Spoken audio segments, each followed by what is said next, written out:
Mu byemizannyo naddala omupiira omwaka 2016 tugenda kwerabirwa yadde okuva mu bwongo bwa bannayuganda olw'ensonga nti gubadde gwa byafaayo nnyo gye bali.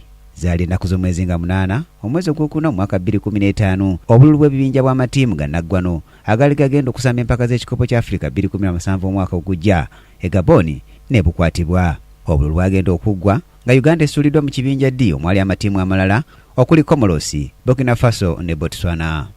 Empaka zaggyibwa akakawuwo omwezi ogw'omukaaga era nga mu kibinja kino Uganda yatandika na buwanguzi bwe yakuba Botswana enamboole ku goolo 2 ku bwereere ezaatebwa abasambi Geoffrey Massa kapiteeni mu ddakiika ya 55 ne Umoni mu ddakiika ya 65 olwo ate nezaako kukyalira Comoros bwe yagirumba omwayo n'ekikuba goolo 1 ku bwereere eyateebwa omusambi Tony Maweje mu ddakiika ya 26. Kino kyateeka Cranes ku ntiko y'ekibinja D n'obubonero 6 era ng'ennaku z'omwezi 24 omwezi ogwokusatu omwaka guno Uganda Cranes n'ekubwa Burkina Faso goolo 1 ku bwereere eyateebwa omusambi Piotipa mu ddakiika y'enkaaga mu kibuga Wagadugu. Cranes mu nnaku y'ekitalo era mu nnaku entono yaddingana ne Burkina Faso enamboole ennaku z'omwezi 29 omwezi ogwokusatu omwaka guno era ne bagwa maliri nga tewali alengedde katimba ka munne.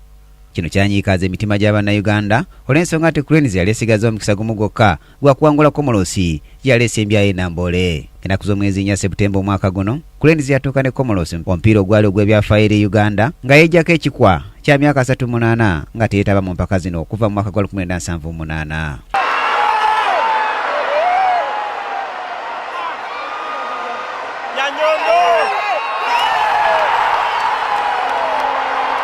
Omupiira guno Uganda Cranes yakuba Comoros goolo 1 ku bwereere n'egiyisaawo okusamba empaka z'ekikopo kya Africa 2017.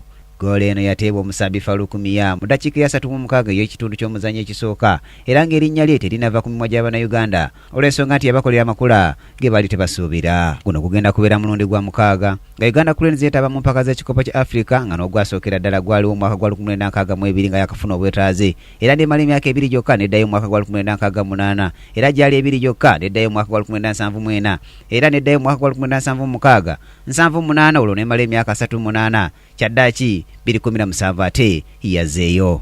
Bwe tumaliddeko omwaka guno nga Uganda Cranes eri mu kifo kya 24 mu Africa yonna ate nga mu nsi yonna eri mu kifo kya 72 okuva mu 78 kyalimu omwaka oguwedde.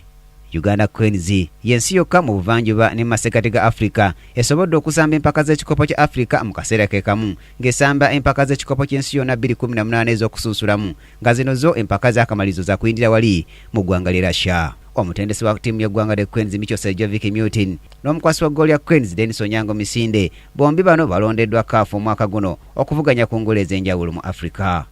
Omutendesi wa Cranes Micho avuganya ku kyabutendesi bw'omwaka mu Africa ate nga Dennis Onyango Misinde avuganya ku kyabusambi bw'omwaka asinze mu Africa omwaka guno.